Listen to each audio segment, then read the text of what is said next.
सबसे पहले आप सबको यीशु मसीह के नाम से जय मसीह। आइए बाइबल पाठ पढ़ते हैं। कुरिन्थियों के नाम पौलुस प्रेरित के दूसरी पत्री अध्याय 4 16 से 18 तक। बाइबल 章前讀起 Corinthians 奉理章上不錄啊，整個章上不理啊的呢。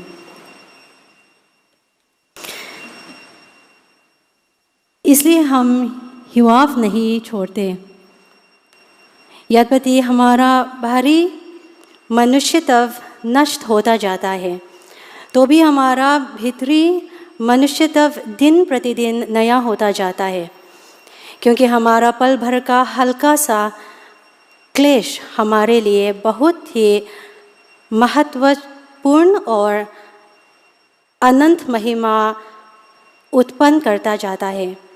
और हम तो देखी हुए वस्तुओं को नहीं परंतु अनदेखी वस्तुओं को देखते रहते हैं, क्योंकि देखी हुए वस्तुएं थोड़े ही दिन की है, परंतु अनदेखी वस्तुएं सदा बनी रहती है। बाइबल पाठ पढ़ जाने पर यीशु मसीह आशीष दे। आइए प्रार्थना करें। प्रभु यीशु, हम सब आपको महिमा करते हैं और धन्यवाद देते हैं कि इतनी अच्छा मौका ये गीत के द्वारा हम सबको दिया।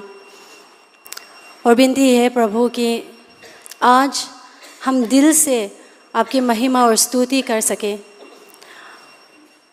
और मांगते हैं कि आज पवित्र आत्मा हमारे साथ हो, जिसके द्वारा हम दिल से खुशी से आपके गीत गा सके और स्तुति कर सके।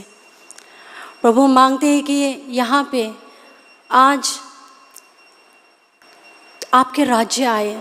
हालेलुया। हमारे पापों को माफ़ करो, और जो कोई यहाँ पे आपको नहीं जानते, प्रभु हम मांगते हैं कि आप उनको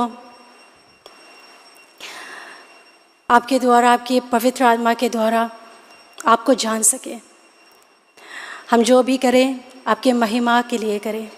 ये छोटी सी विनती यीशु मसीह के नाम से मांगते हैं। आमीन।